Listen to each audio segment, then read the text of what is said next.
Himalaya.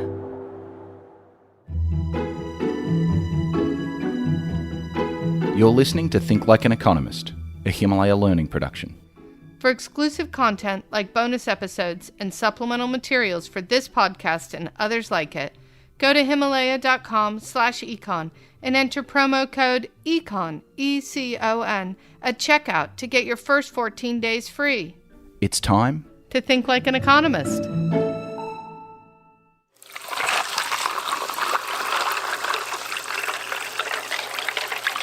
The sparkling Milka is one of those drinks that's kind of fun and unique. Kind of makes people go wow when they taste it because it's so different. It's espresso over sparkling water with condensed milk and maple syrup added to it. And then kind of whipped up a little bit to get a little bit of that foam. And it's just really, really a really cool drink.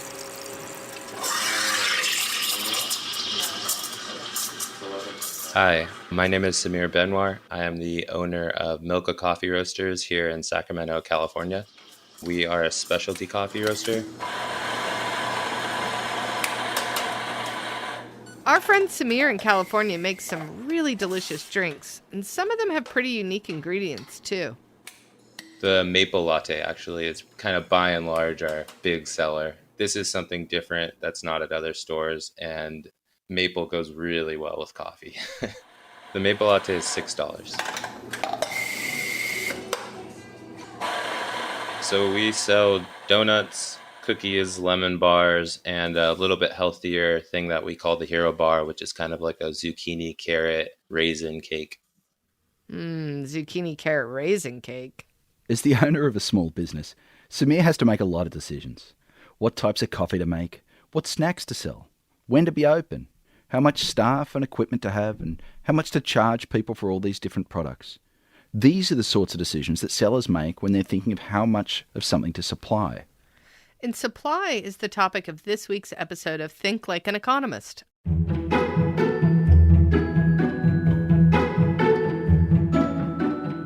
I'm Betsy Stevenson. And I'm Justin Wolfers. And this is the podcast where we'll help you to turbocharge your decision-making and transform your life by learning to think like an economist. As usual, Naztaran Tavakoli Farr joins us. Justin, Betsy, we've talked about demand. Let's get into supply. What exactly are we talking about?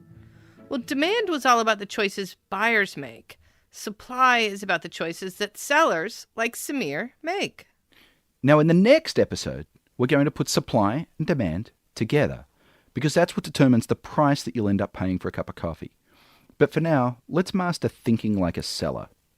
Samir sells coffee and a range of other snacks, so he's a supplier. What are we trying to learn from Samir when it comes to thinking like a seller? We want to see how much coffee Samir is willing to sell at different prices. And we're going to use the core principles to see how he makes his decisions. But does Samir really get to control how much coffee he sells? I mean, doesn't it depend on how many customers visit his cafe? It does depend on how many customers visit his cafe, but Samir gets to choose how many hours to stay open each day. The longer he's open, the more customers he'll get. The more customers he gets, the more cups of coffee he sells. So the way he can control how much coffee he sells is by choosing how many hours to be open or how much staff to have in his shop. I'm guessing that the higher the price of coffee, the longer he'll stay open, so he can make more money that way. A typical cup of coffee at Milka is $5, but with tip and tax added, which we actually include into our price. And we are open 12 hours a day, 7 days a week. Probably the biggest thing that goes into the cost of coffee would be labor and ingredients. An economist might ask how Samir's choices would change at different prices. If a typical cup of coffee was to cost $3, how many hours do you think Milka would be open? If a cup of coffee were $3, I don't think we would be able to be open. I don't think it would be sustainable. I don't even think we could pay all of our vendors and our rent with that sort of drink price. What if the typical cup of coffee was $4? $4 would probably be a stretch. There would be no profit margin, and I would, be living out of my van and trying to, Not that I have a van, but you know what I mean? It would be me taking the hit because all of the things cost about that. And then I also want to take a little bit so that I can, pay my rent. So a profit margin is what's left over when you sell something and take out the costs.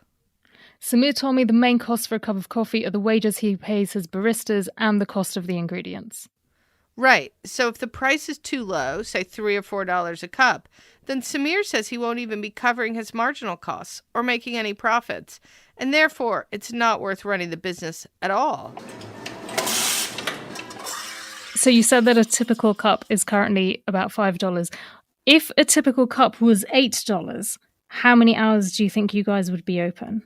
If coffee was $8 a cup, we would be open a little bit later and definitely open a second shop.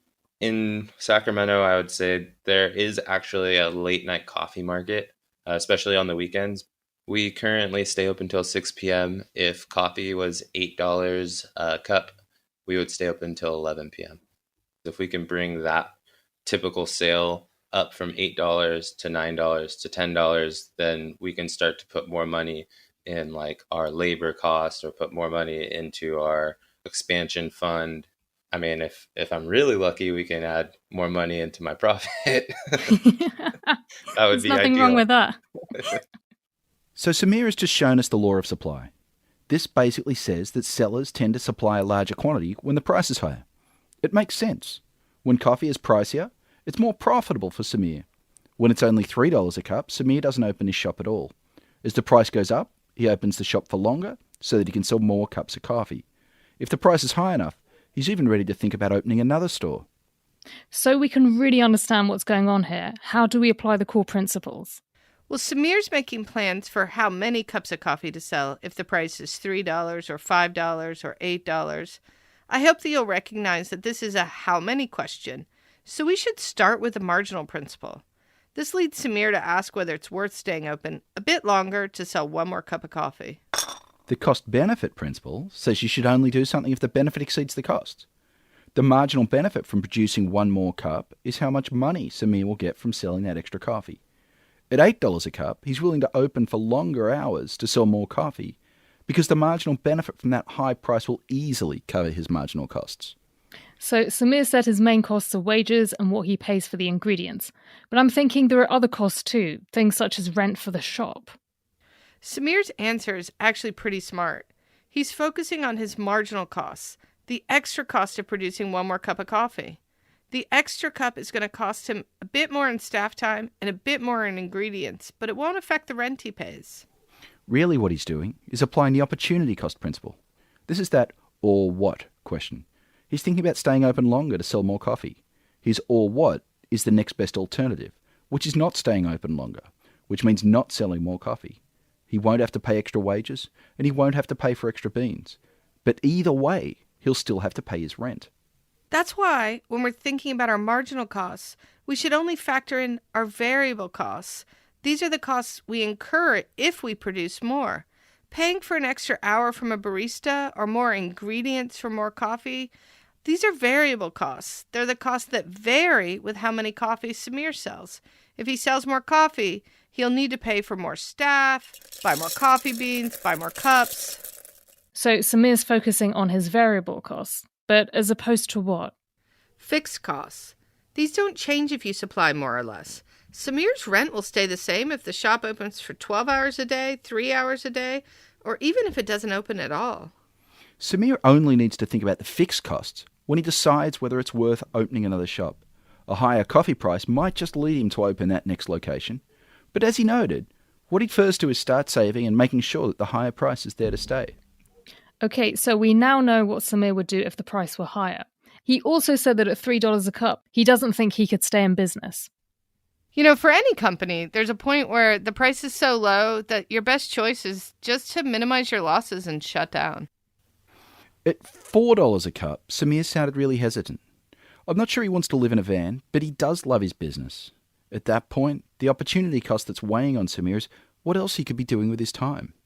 After all, instead of running his own business, he could take a job with a salary. Maybe he'd be an executive at Starbucks. So an important opportunity cost for Samir is the salary he gives up. And that helps explain why the law of supply applies across the entire market. It's not just that a higher price will lead Samir and other cafe owners to supply more coffee.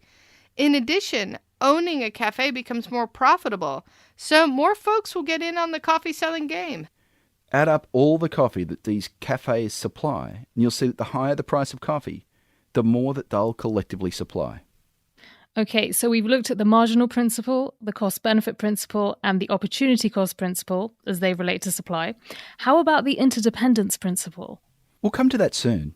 But first, let's see where those three principles lead us. It's a big conclusion called the rational rule for sellers. You should sell more as long as the price exceeds the marginal cost. It's actually a really handy rule. Sellers want to make money, so Samir will keep his shop open later if he can make enough money to offset his marginal costs. And that's the logic behind the law of supply. The higher the price, the more likely you are to cover the marginal costs of selling one more cup.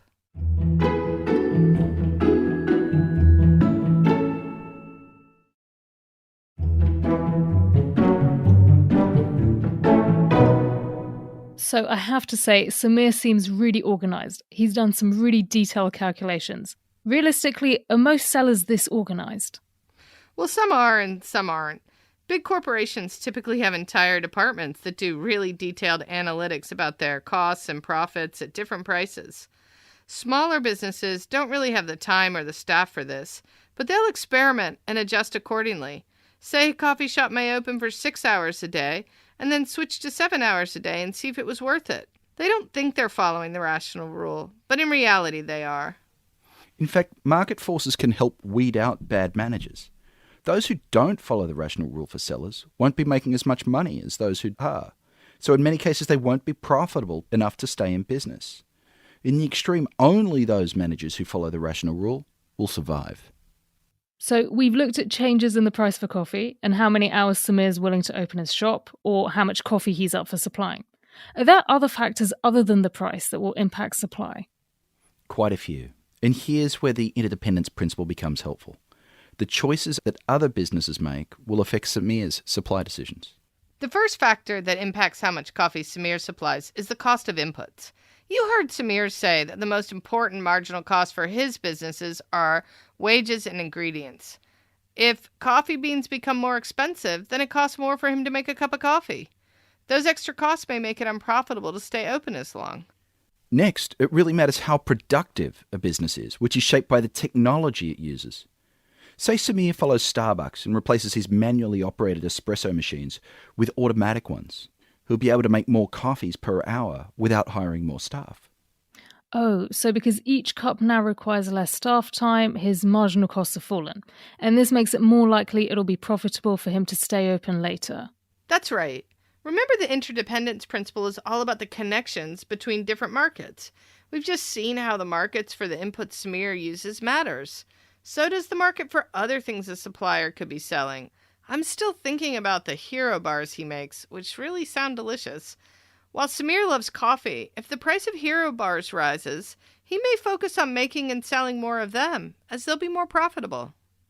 So the price of other things that Samir's business could sell affects how much he'll focus on producing coffee versus those other goods. Yes, the price of related outputs represents an important opportunity cost. He could have his employees focus more on baking and selling hero bars instead of making and selling coffee. So when the price of hero bars goes up, so does the opportunity cost of selling coffee. Next, the interdependence principle also reminds us that our decisions are linked across time, which is why expectations matter. If the price of something is low today, you could decide to stock up on it and sell it next year when you expect the price may go up again. Now, this only works with goods you can store. Samir can't hang on to a cup of coffee and sell it tomorrow. But the coffee bean sellers he buys from can choose to store their beans to sell later if they think that the price will rise in the future.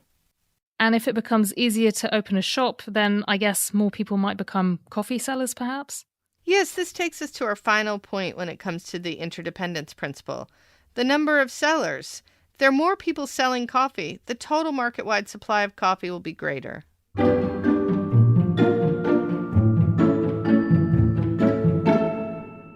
We've just explored supply. Let's summarize. Supply is all about selling or production decisions. And the law of supply tells us that the higher the price, the greater the quantity that businesses will supply. And if you want to make smart selling decisions, follow the rational rule for sellers, which says to sell one more item as long as the price exceeds the marginal cost. And remember, smart sellers focus on their variable costs rather than their fixed costs. If you're analyzing a market, realize that price isn't the only thing that affects the quantity of goods that sellers will supply. It also depends on the cost of inputs, how efficiently those inputs are used, on the price of related goods sellers could focus on instead, on expectations, and just on how many sellers there are. Is there anything you want us to get thinking about over the next couple of days? Look, a lot of people understand demand well because they're used to thinking about themselves as buyers. But today is about supply. In reality, nearly all of us are suppliers in some context. So over the next few days, think about the different ways that you act as a supplier. As a supplier of labour, as a supplier of attention to advertisers, or even as a supplier of love and care to those around you. And as you identify the roles you play as a supplier, check whether your decisions are guided by your marginal costs. Are there other factors that affect your supply decisions? And ask yourself, could you make better choices if you thought a bit harder about the rational rule for sellers? You know, I don't think I've ever thought of myself as a seller, so I'm going to give that a try. Betsy, Justin, thank you for teaching us how to think like an economist. Well, Naz, I'm glad that you're going to start thinking about yourself as a seller. And thanks for supplying your voice to today's podcast. To get the most out of this show, check out our bonus episodes and supplemental materials, available only on the Himalaya Learning platform. Himalaya Learning provides bite-sized courses from world-class thinkers and industry experts such as Arianna Huffington, Malcolm Gladwell, Tim Ferriss, and more for you to enjoy in the app on the go. To get the most out of this podcast and others like it, go to Himalaya.com/econ and enter promo code ECON, E-C-O-N, at checkout for your first 14 days free. It's time to think like an economist. Himalaya. You're listening to Think Like an Economist, a Himalaya Learning production. For exclusive content like bonus episodes and supplemental materials for this podcast and others like it, go to Himalaya.com/econ and enter promo code ECON, E-C-O-N, at checkout to get your first 14 days free. It's time To think like an